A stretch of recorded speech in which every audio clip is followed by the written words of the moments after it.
This is something we continue to strive toward and fight for, particularly as we continue to see a wave of anti-LGBTQ legislation across the country.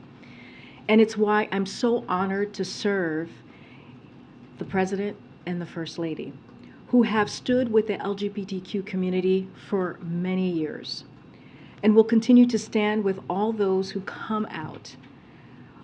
And we are thinking about those who are coming out or those who are thinking about coming out, and we are here for you, and we will continue to support you. Thank you. With that, I now want to turn to our special guest for today. Today we have White House COVID-19 Response Coordinator, Dr. Jha, back with us in the room. He is going to discuss the benefits of the updated vaccines, the new vaccines that you have heard us talk about here, and our work to ensure that all eligible Americans do get vaccinated ahead of the winter. With that, Dr. Jha, thank you for joining us. Thank you. Thank you, KJP, and thank you for your personal story. Thank you all for having me back. Happy to be back here. I know families around the country are starting to make plans for Thanksgiving. Mine is. We're thinking about the holidays ahead. It's going to be here sooner than most people know. And we're all looking forward to a really good holiday season. The challenge with holiday seasons every year is it's also a time where contagious respiratory viruses like influenza, RSV, and again this year COVID spread much more quickly. And we have seen an increase in COVID infections, hospitalizations, and deaths each of the last 2 winters. And we are carefully monitoring the rise of several subvariants that are evolving rapidly and emerging around the world, including ones that evade some of our treatments. And given what we've seen in Australia this summer, our summer, their winter, it's reasonable to expect we're going to see a significant flu season this year. So we have some challenges ahead as we plan and as we look at the winter in front of us. But the good news is we are not helpless against these challenges, right? In fact, what happens in the weeks and months ahead will have a large impact on how the winter goes. And really what happens in this winter is largely up to us as the American people. So let me talk about what tools we have, what we can do to make sure we have a safe and healthy fall, winter, holiday season. We have updated bivalent vaccines that are designed to target the original version of COVID. I think you should see slides up. You do. Great. That target both the original version of COVID from 2020 as well as Omicron, the BA.5 version that's circulating right now. And based on everything we know about immunology and science and vaccines, these updated vaccines should provide a much higher level of protection against infection, against transmission, and certainly against serious illness and hospitalizations and deaths. And just like people get the flu shot each year, even if you've had the flu in the past or if you got a flu shot the year before, it's really critical that everyone 12 and older should go get this updated annual COVID-19 vaccine. So you're protected this fall and winter, and you're protected year-round. So my message today from this briefing room is very simple. Don't wait. Get your new flu shot and get your new COVID shot today. If Americans did that, we could save hundreds of lives each day this winter. As the Commonwealth Fund just put out a new report, a new analysis, they estimate that we can save as many as 90,000 lives and nearly 1 million hospitalizations if most eligible Americans got their updated vaccines. Now, that is just based on vaccines alone, which are remarkable and going to make a very large difference. But if we do better than that, if people get tested when they have symptoms, we know testing leads to a diagnosis leads to treatments. And treatments that we have available today for free keep people out of the hospital, keep people out of the ICU, prevent the worst outcome of all. And here is the most remarkable fact. 2.5 years into this pandemic, think about where we were in March of 2020. Here's the most remarkable fact. If you are up to date with your vaccines, and if you get treated, if you have a breakthrough infection, your risk of dying from COVID is now close to 0. I really think that is a remarkable progress. And as a nation, we are clearly in a much better place as well, right? COVID is no longer the same disruptive threat it was. And by the way, that did not happen by accident. It's happened because of the leadership of this president. His leadership on vaccines, on treatments, on testing. We're the first country in the world to authorize a BA.5 bivalent vaccine. First country in the world to make Paxlovid widely available. So as we look ahead to our third winter of COVID-19, we are focused, like a laser, on bringing down serious illness and deaths. And the single most important thing people can do to protect themselves, to protect their families, to protect their communities, is to get the updated COVID-19 vaccine. Now, let me tell you a little bit about what we're doing to try to make sure that that happens.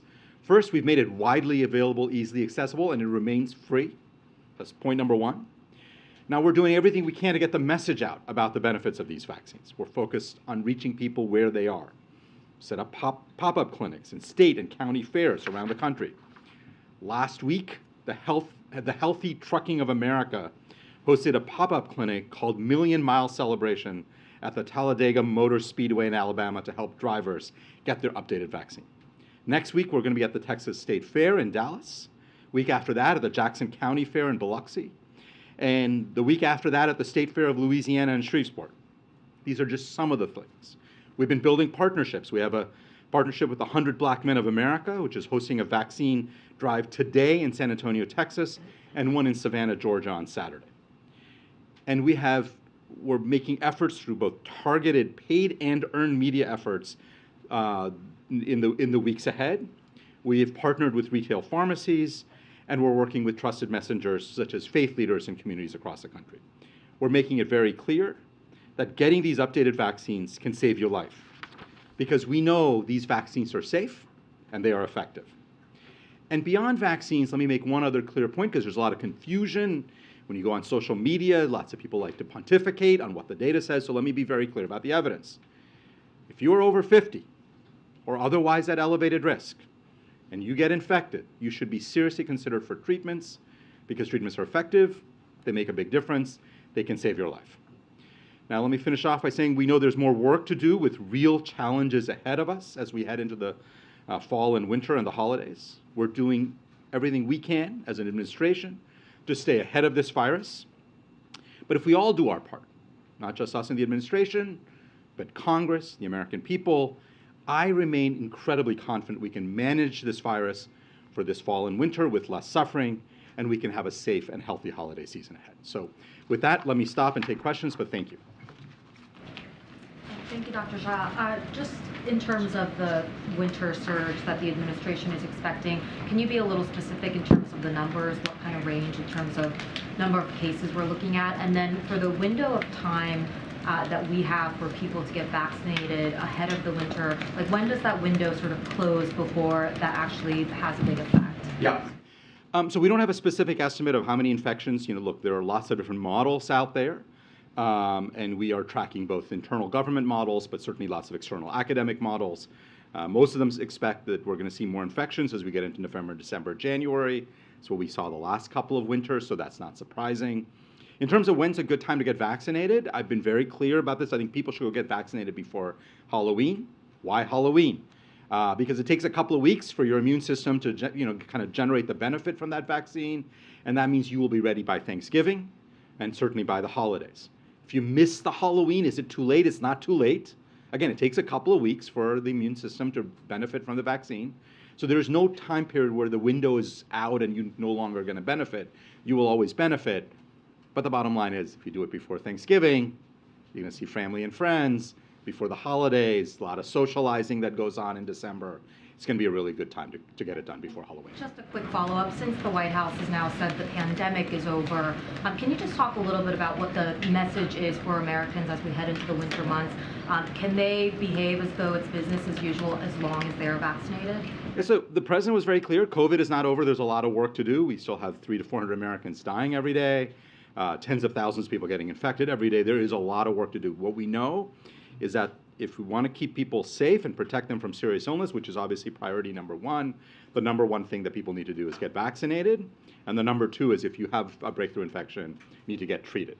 If people did those two things, it would make an enormous difference in preventing hospitalizations, preventing ICU stays, preventing deaths, and those are the top priorities. Okay, Chris. So, if the administration is laser focused on protecting people from serious illness, why are the booster uptake rates so low? Does this reflect a failure on the part of the White House administration to get people boosted? Yeah, so let's... Sorry, one last thing. Why haven't we heard from President Biden on this directly, given that he has the largest megaphone?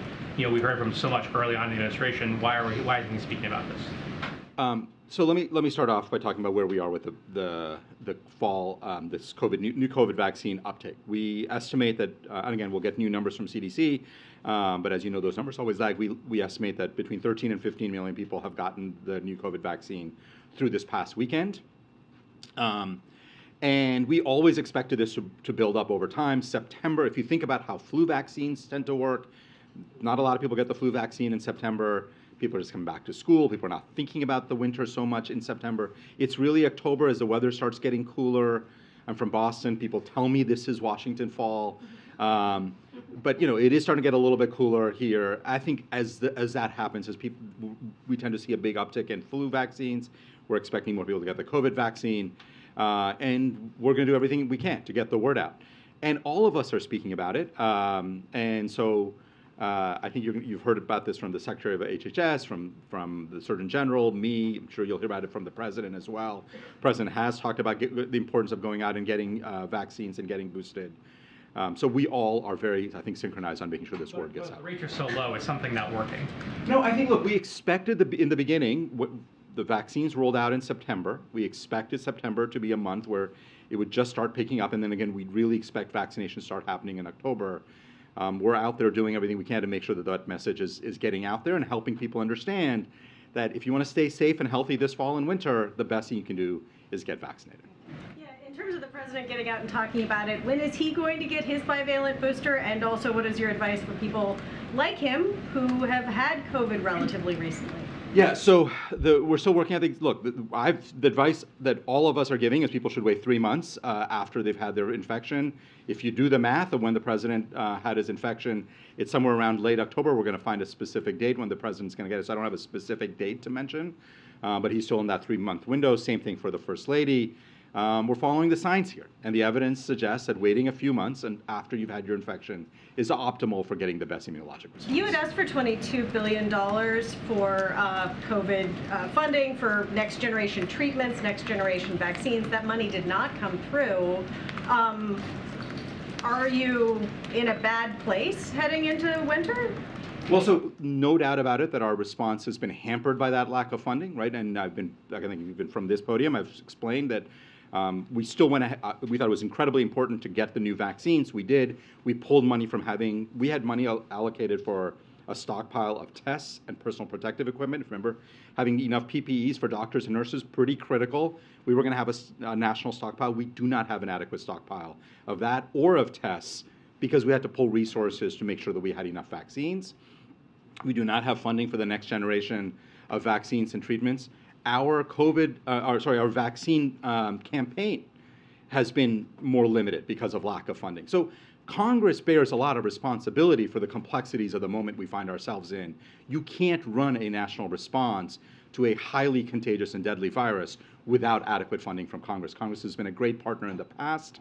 I remain hopeful that Congress will step up again, but it is undoubtedly true that congressional inaction has put the health and well-being of American people at risk. Dr. Jha, 2 questions. When the vaccine first came out, there was a concerted effort for the least of these low-income minority people. Is there a concerted effort once again for this booster shot for minorities, low income? And also, you speak of the positives of the booster shot. There's a study out talking about women in their menstrual cycles, how vaccines, the COVID vaccines, have impacted them. Can you speak to that as well? Yeah. So on that study, it affected for the first cycle, affected the menstrual cycle by 1 day, and then women's menstrual cycle returned back to normal. So there was a lot of, and that has been the most definitive study suggesting there are no significant long-term impacts on the health of women or their reproductive health. On the issue of making sure that we're both getting the vaccines out to disadvantaged communities, poorer communities, communities of color, no question in my mind that continues to be a major priority of the administration. We look at all these data stratified by race, ethnicity, income to make sure that we're not leaving people behind.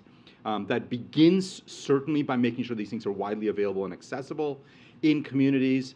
But it also, that's not enough. We're working with community partners, community-based organizations to make sure that we're getting the message out in those communities as well. As you're casting a broad net for the booster shots, is there a community or communities, are there communities that you're really concerned about this winter going into the winter season with potential COVID upticks?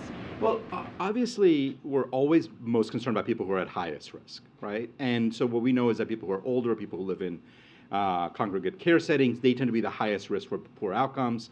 So again, when you have more limited resources, we're putting a lot of attention on making sure that those resources are going to people who are at highest risk, and that's going to continue to be a priority. Dr. Jha, is the thinking after these updated booster shots that Americans should expect an annual COVID booster, or is it possible with any new strains that we should expect this will keep happening every few months?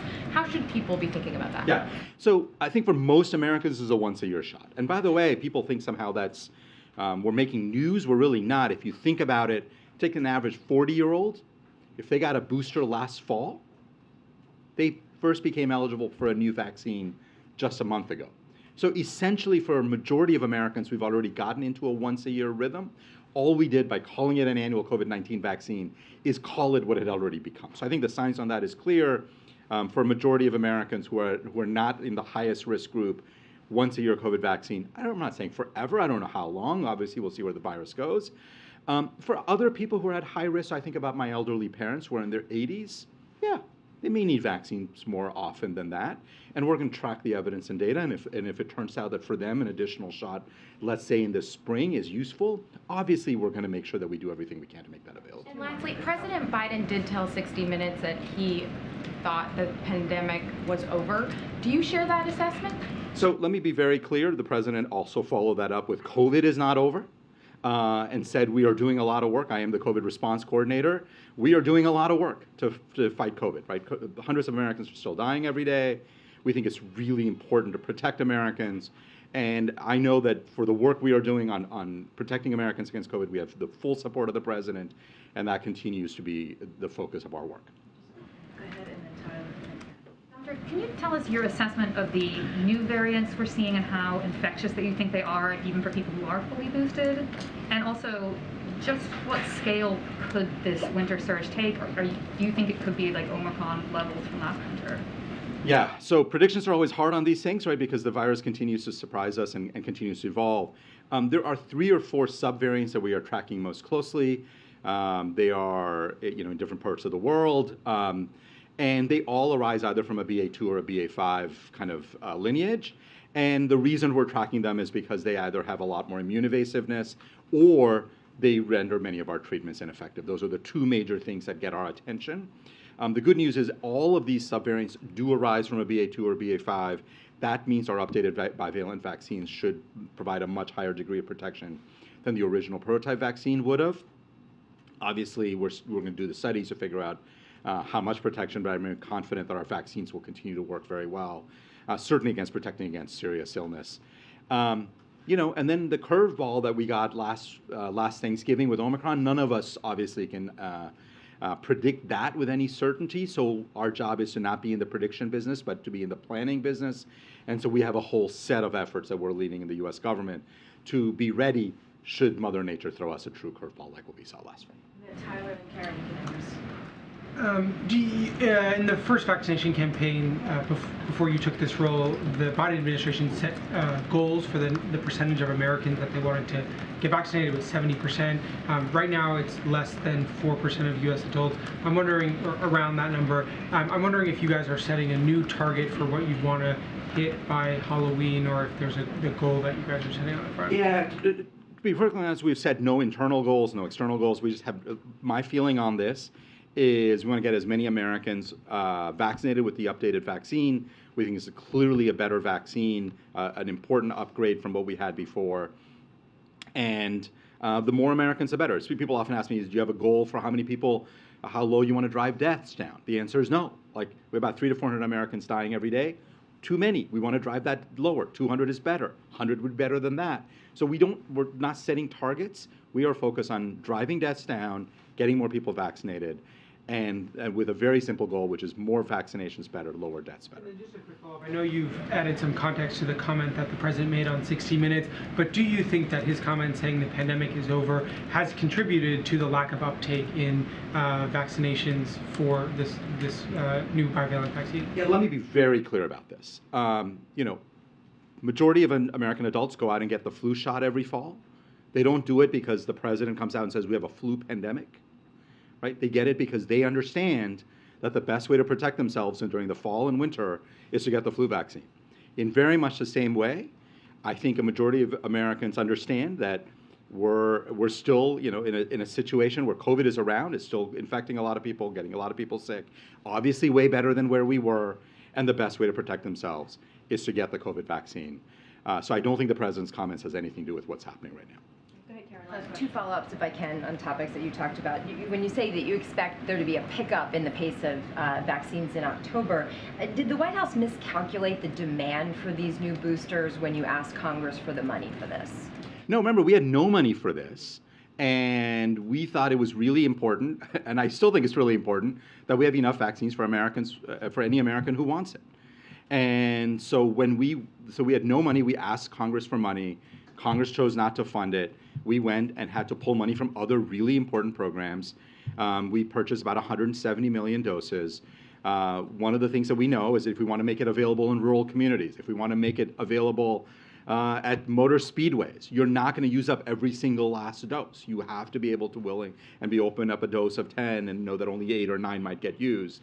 So you have to have a little slack in the system.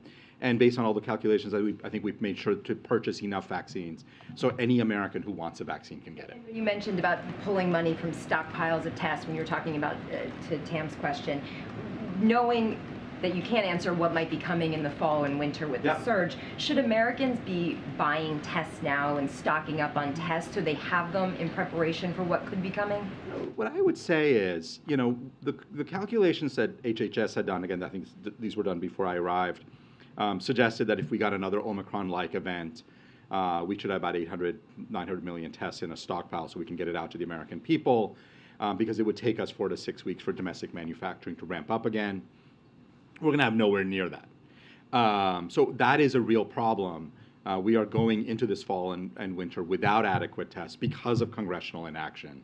And I think it's really important obviously, it's important that we have enough testing. Again, we're going to do everything inside the administration to make sure that we have testing capability that we can ramp up as quickly as possible. But all of this is made just dramatically harder by congressional inaction. You can't fight a deadly virus without resources. And congressional inaction is really costly. All right, thank you, Dr. Jha. Thank you all. I have to run off. Take care. Thank you. All right. Okay, I have a couple things at the top, and let's dive in. Russia's latest missile strikes against Ukraine once again demonstrate Russia's and President Putin's brutality. President Biden continues to make clear, along with our allies and partners, that we will not waver from our commitment to support Ukraine as long as it takes.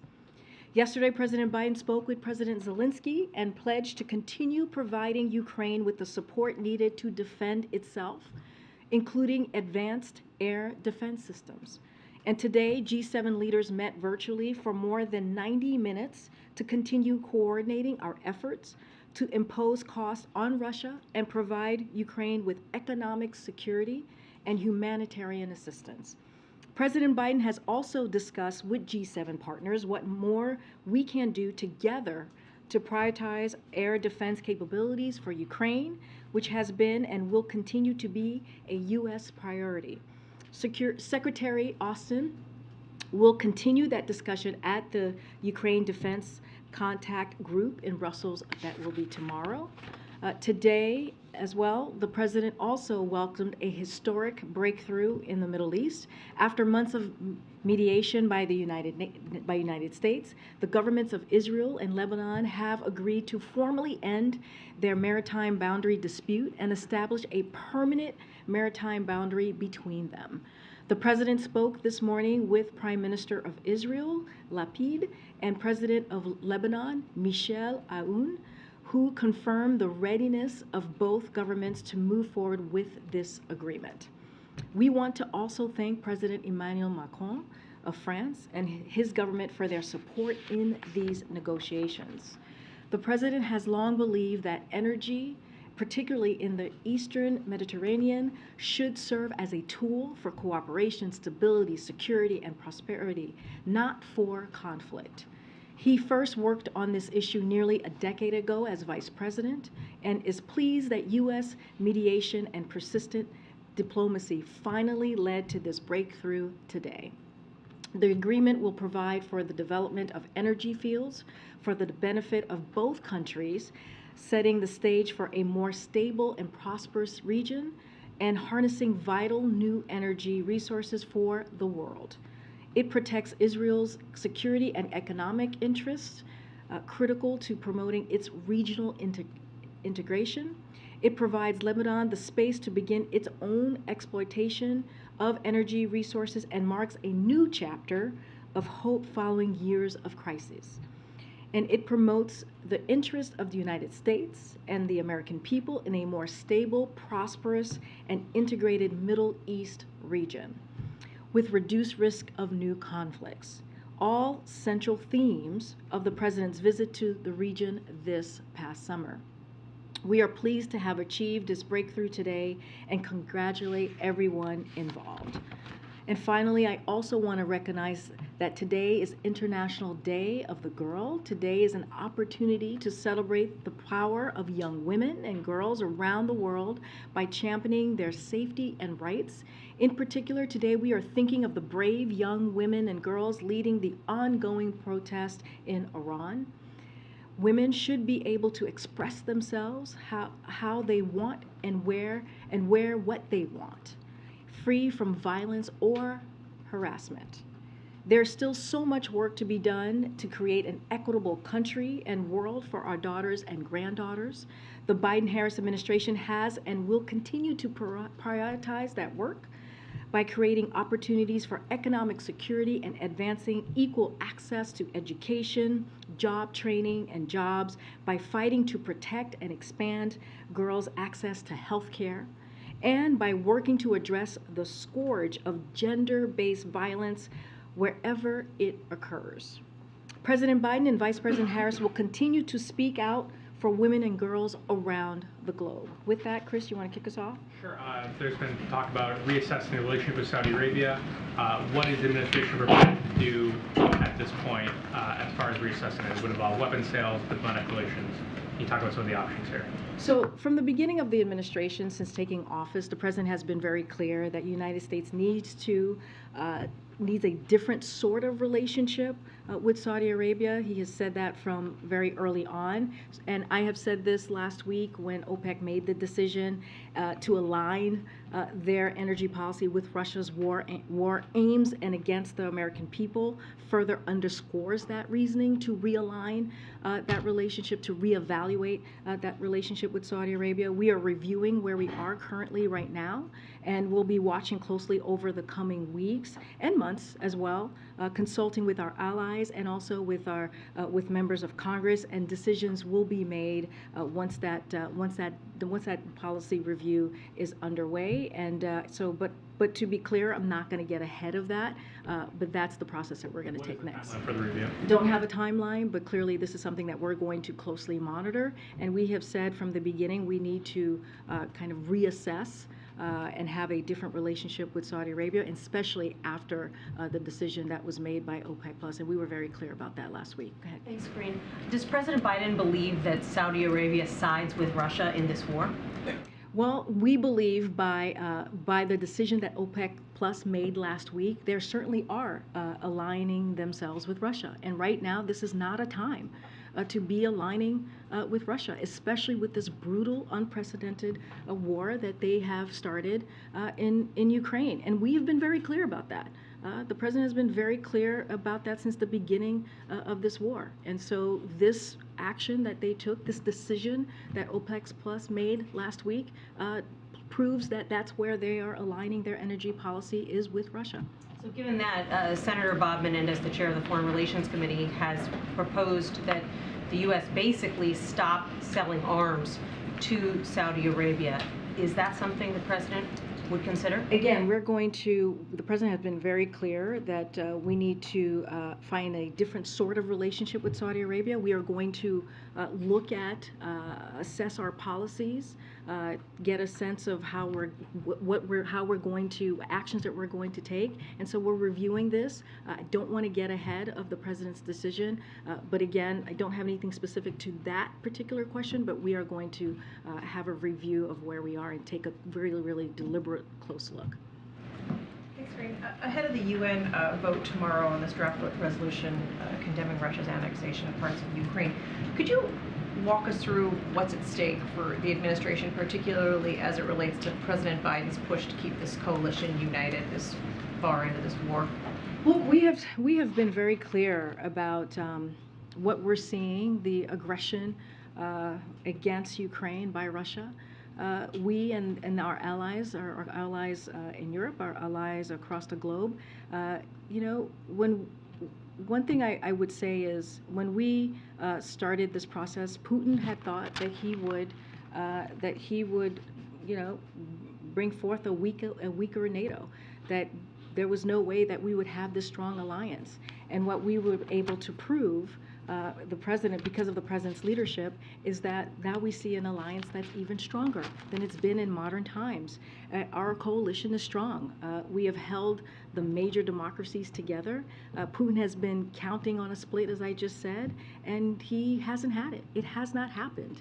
And so after the first G7 of this administration, there were questions about whether America is back, and we are indeed back. So the president has spent a lot of time talking to leaders, as he did today. He's done that face-to-face, on the phone, in the Oval, again, like he did today with the G7 leaders, yesterday as he did with President Zelensky.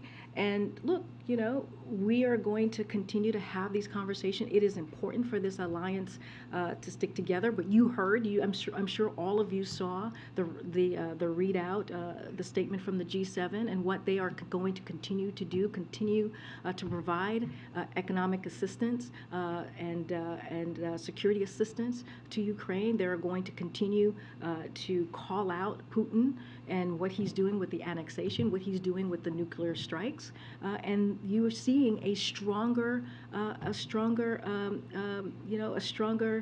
NATO, a stronger Europe, and we're going to continue to hold Putin accountable. So if we are indeed seeing a stronger Europe, will we see non-allied countries lend their support to this resolution tomorrow? Are you confident that you'll have 100 countries signing on? I'm not gonna get ahead of what the vote is gonna look like at the UN, but we've been very clear. We have been very clear as to saying to all countries, now is not the time.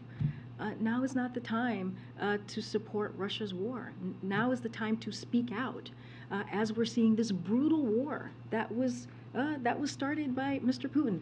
And we've said this many times before. This war can end today. It could end today, and it is up to President Putin to end this war. You mentioned weeks and months for this Saudi review. Does the president feel under any particular time pressure to act swiftly? Don't have a timeline, but we've been clear. I don't want to get ahead of this review process that we're going to go under, but don't have a timeline. But we have been very clear. You heard from me, last week. You've heard from my colleagues.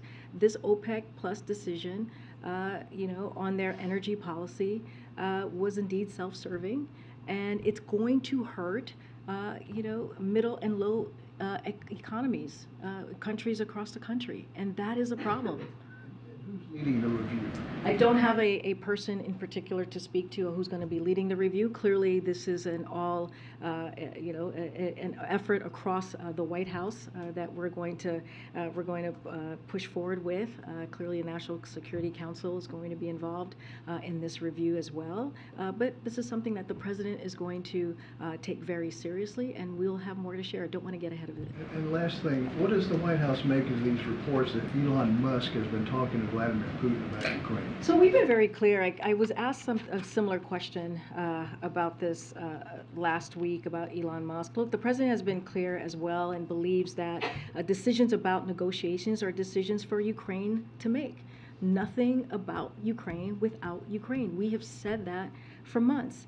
And, you know, as you saw, I was just mentioning the G7 leaders. They put out a statement following their meeting with President Zelensky today. You know, we welcome President Zelensky's readiness for a just peace, which would include the following elements: respecting the UN charters, protecting of territorial integrity and sovereignty, and safeguarding Ukraine's ability to defend itself in the future, ensuring Ukraine's recovery and reconstruction, including exploring avenues to do so with the funds from Russia, and pursuing accountability for Russians' crimes committed during the war. But diplomacy requires both sides engaging in good faith to de-escalate.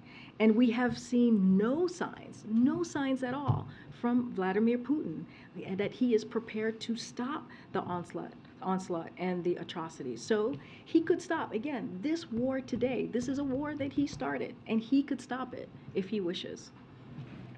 Karine, the president, has made clear that the U.S. will support Ukraine for as long as it takes. Does that extend into next year? And how much is the White House thinking about how that level of support could be complicated if Democrats no longer control Congress? So look, we've been very clear. But let me just be also clear about this. The support that we have seen, it has been bipartisan, right? The support that we have seen in the funding that has been approved by Congress, the $40 billion not too long ago, the most recent funding that we saw that was with the CR, that was bipartisan as well. And so you have seen both sides come together in supporting Ukraine, who is, again, fighting for their democracy, fighting for their freedom, and we will continue to condemn Russia and their unprovoked war, and we'll continue to do that. We will continue to hold them accountable. But again, don't have a timeline for you, because as we see this could end today if President Putin chooses. Again, this is his war that he has started, but we will be there for Ukraine to support their bravery as they are fighting against this aggression as long as it takes. Don't have a timeline. As we have said many times before, this war has gone on for too long. And can you talk to us a little bit about the thinking on the president's upcoming travel?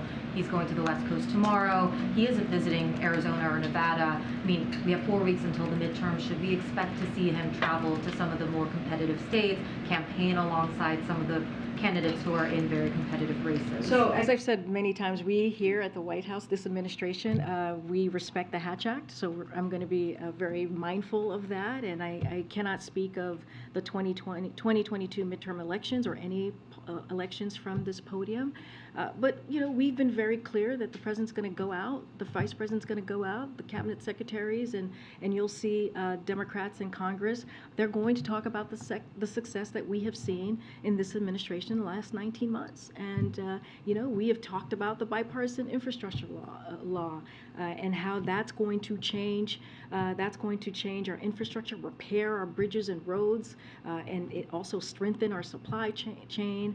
So we're going to talk about that. He's going to talk about the Inflation Reduction Act, which is going to help our seniors lower costs, make Medicare be able to negotiate prices. It's going to help energy costs. That's what you're going to hear the president talking about. He's going to talk about the CHIPS Act. He did that last week, going to IBM, going to Volvo, and talking about how the CHIPS Act is going to, again, secure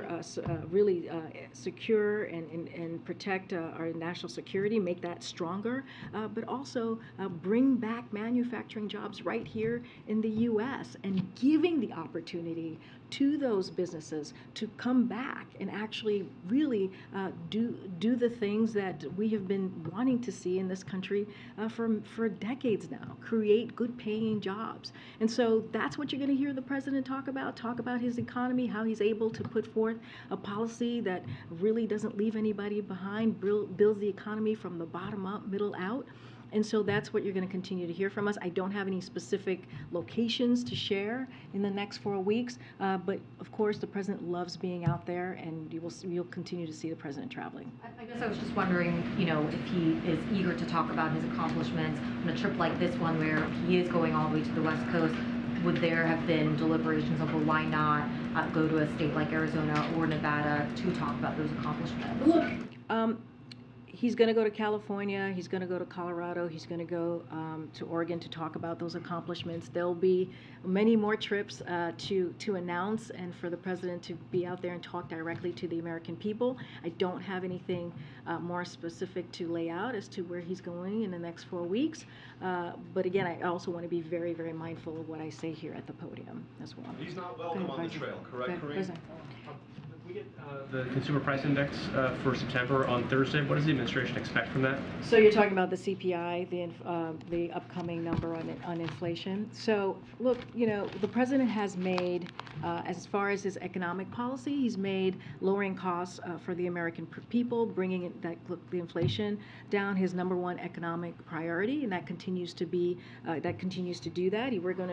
We know that there's more work to do, but we have seen some important progress for the American people.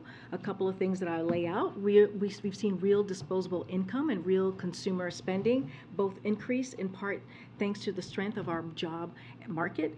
Gas prices are down over $1 per gallon since their peak this summer. That's an overall decline of 22%.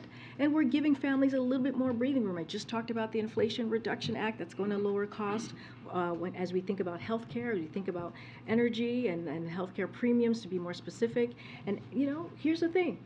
And we've seen this week, and we saw it last week, how Republicans in Congress, as we know, voted against the Inflation Reduction Act. But the first thing that they want to do is repeal the Inflation Reduction Act, which means that they would be playing into or supporting or lifting up the wealthiest special interest groups. Why would you do that? Why would you take away an opportunity to lower cost for seniors?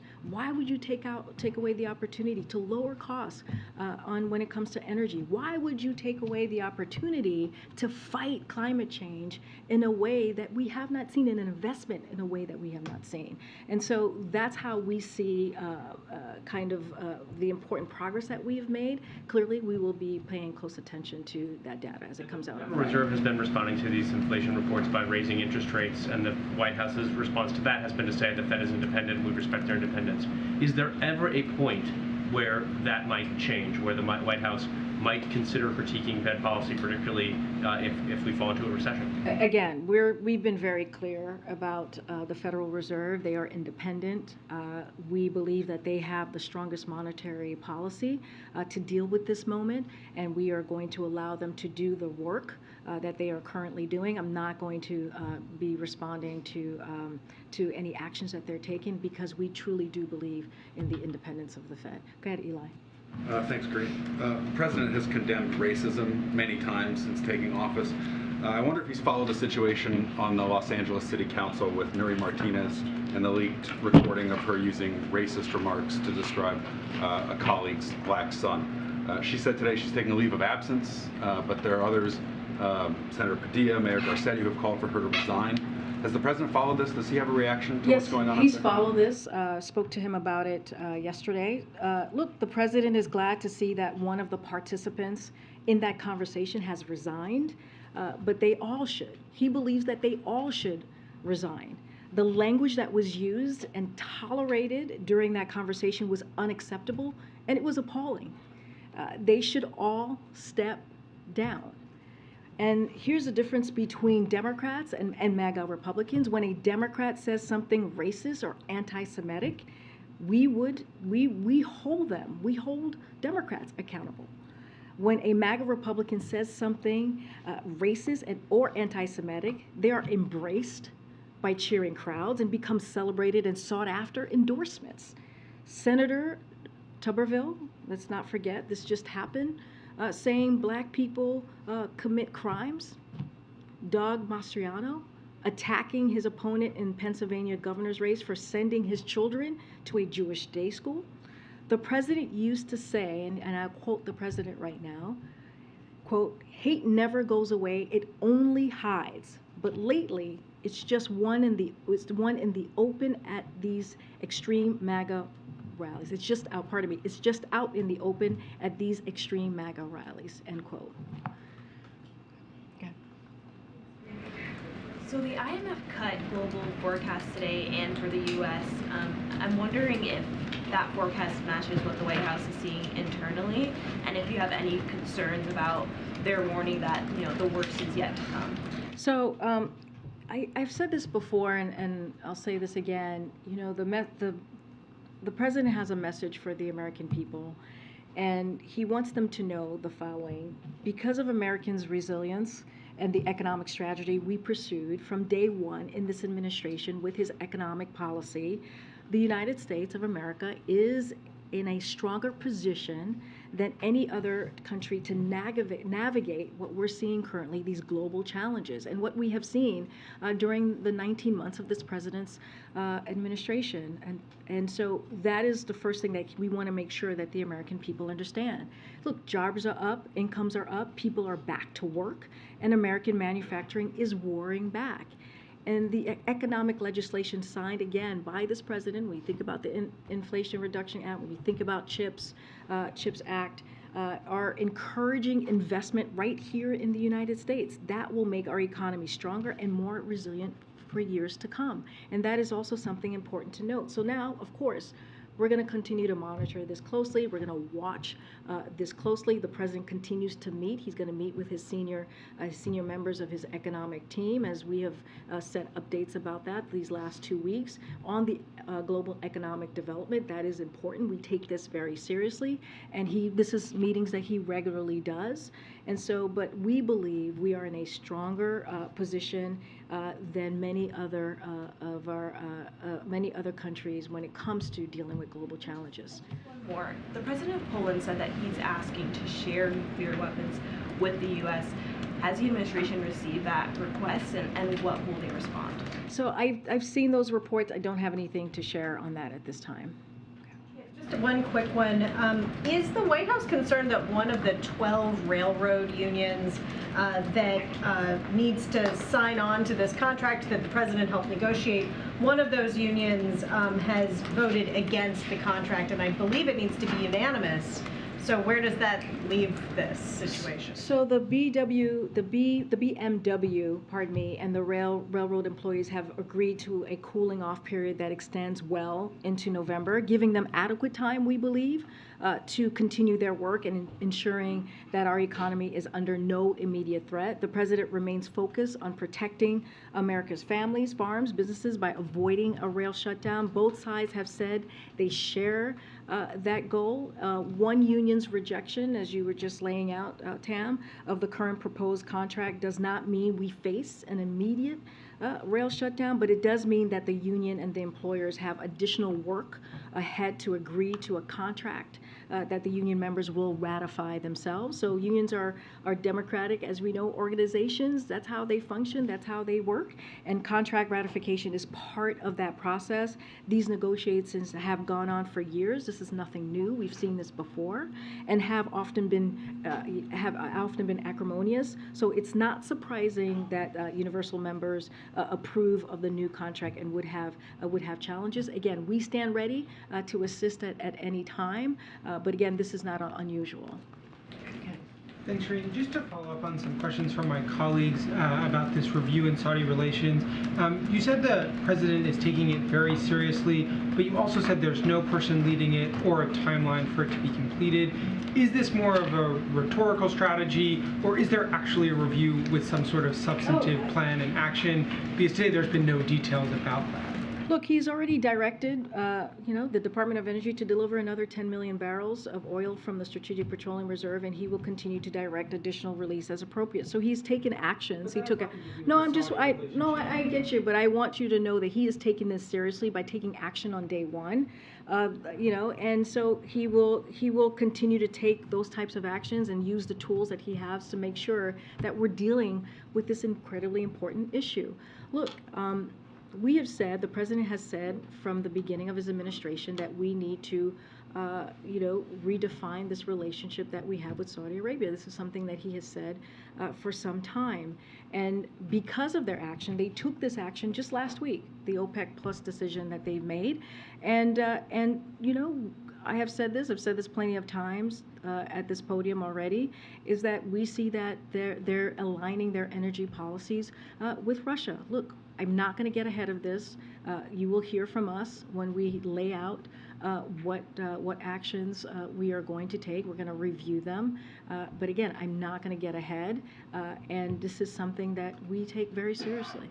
And does the president have any regrets about his trip to Saudi Arabia and his meeting with MBS and other Saudi leaders? No, I just laid out an agreement, a historic agreement that was made by Israel and Lebanon, and no, he does not. He does not regret it. Saudi Arabia, that agreement, Israel and Lebanon. I'm just talking about the Saudi portion of that Middle East trip. What I'm saying is that trip was so important for our national interest, and also for the American people. There are a couple of things that came out of that trip. That was one of them. But also the focus abroad, as you know, was for the Middle East region. The president was able to engage, as we all know, with 13 leaders to discuss a range of issues from Iran to Yemen to the 5G. And if you think about Yemen, that is very much a part of Saudi Arabia, is very much a part of that Yemen truce that we have seen. The president set forth an affirmative agenda for more integrated and stable region, including Israel's integration over time into the Arab world. And on the trip, we concluded historic agreement opening Saudi's airspace to Israeli flights. That is really important. That happened right there when the president was in the region. So the president was the first to visit the region without Americans in combat operations, and it's his aim to keep it that way as well. So there were many deliverables that came out of that meeting with Saudi Arabia, but also being in the Middle East region, how critical and important it is as the president is moving forward with his foreign policy agenda. So no, he does not regret it. Going back to the rail talks, would President Biden, get involved with negotiations again, or I guess what role will the White House have going forward? So we stand by to assist in any way that we can.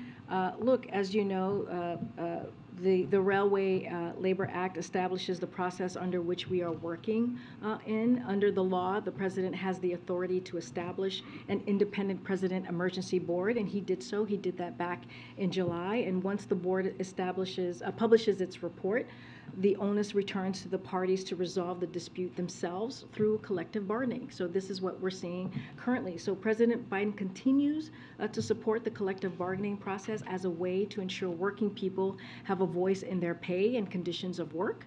It is the best method of ensuring that both sides can live with the contract they had a hand in developing. And in addition, the administration will continue to take all appropriate steps to ensure that the parties stay at the table negotiation in good faith and continue to put the work necessary to reach a mutual acceptable solution. And so again, it is for them to work through this. We have seen this for many years. This is not unusual, but we stand by at the ready to assist. And then another question on student debt. I saw that the Education Department released a preview of the application for student loan debt relief. Why, if that application seems to be ready, why is it not live today? I guess why is there no relief going out today for that? So look, we wanted to make sure that we give you all regular updates, and that's what you're seeing right now. Last week we shared more detail on our efforts to go after scammers, so we were very transparent and showed our policy and what we would do in that regard. This week we're giving everyone a preview of what the form will look like, as you just laid out, and we know that a lot of you were curious about what it would look like, so we did that. So we're trying to be transparent. We're trying to lay out how this process is going to work.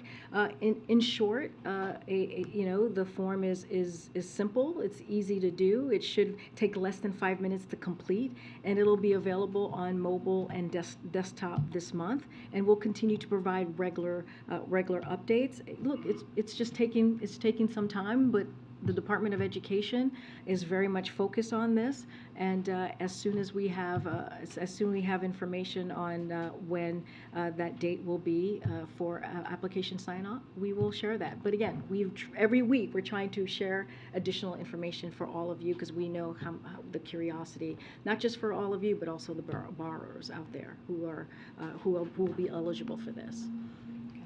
Thanks, Karine. So the International Monetary Fund, the fund director, the International Monetary Fund Director of Research has said that the three largest economies in the world, the U.S., China, and Eurozone, will stall next year.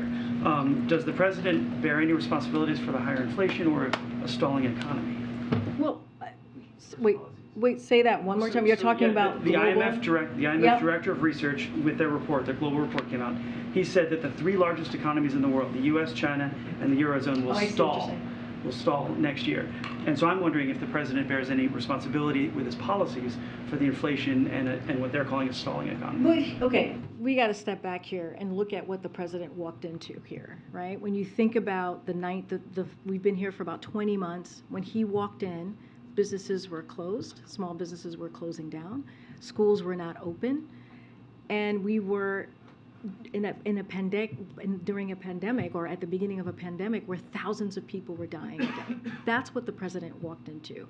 What he did is put forth the American Rescue Plan, which, by the way, was only voted by Democrats, that was able to turn back on our economy, that was able to get shots in arms, that was able to get the schools fully open, and that was able to give businesses an opportunity to start back up and give a little bit of more of breathing room, those extra dollars back into the pockets of Americans.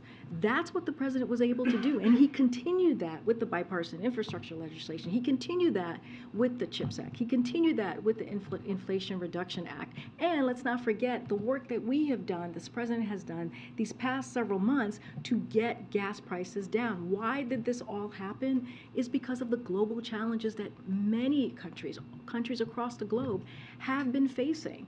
And what we are saying is because of the work that this administration has done, because of the work that this president has done, we are in a better place to deal with those global challenges. Let's not forget, Russia, the war in Ukraine started by Russia, has increased food, increased gas prices, and the president has done all that he can and will continue to do the work to bring those prices down. And the pandemic has also caused these global challenges. So look, if anything, his economic policy has been able to get us back on track in a historic fashion, creating 10 million jobs. And that's where I'll leave that. I have to take a couple more and then we got to go. Last week, the Haitian government requested an international military force to intervene, create a humanitarian corridor to essentially push back against the anarchy that's been created by gangs there. Secretary General at the UN has called for a rapid reaction force that would be created in conjunction bilaterally between Haiti and a third party before a multilateral force could be put together. So what is the president willing to do? He's obviously been very reluctant to send troops anywhere, much less Haiti. He's rejected a request in the past. What's on the table? So the United States, we're reviewing the government of Haiti's request in coordination with international partners. And so we are working to determine how we can hold accountable those responsible for the violence and increase our support to help address Haiti's fuel shortage and security constraints as well that are disrupting the flow of humanitarian assistance aimed at halting the spread of cholera, as you know, which has now become a major issue in the country. Our highest priority is ensuring that vital humanitarian assistance reaches the Haitian people, including critical medical support to help address the outbreak. And as you know, we have said this before, look, we have given, we are one of the countries that's given the most assistance to Haiti. And again, we are going to review the government's request at this time. Just to follow up, the significance of this, obviously, after the assassination of Haiti's president, July of last year, the government requested U.S. or UN troops to secure the country. That was denied.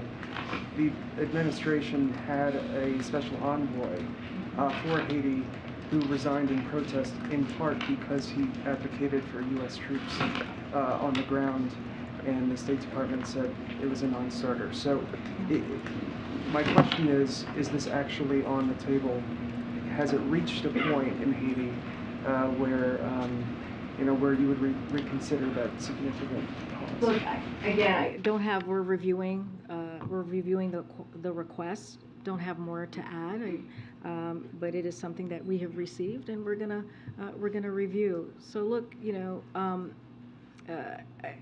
what I'll say is that right now our staff are on the ground in Haiti working alongside Haitian health workers and NGOs to address this outbreak that I just mentioned and deliver care to those who need it. And we have been on the ground for some time. And since 2021, the U.S. has provided more than $171 million in life-saving humanitarian assistance and early recovery, risk reduction, and resilience programming to Haiti. And over the past 18 months, the United States has allocated more than $90 million in security assistance as well, to your question about the troops. But we have offered that to strengthen the Haitian police capacity to counter gangs and establish a stable security environment under the rule of law.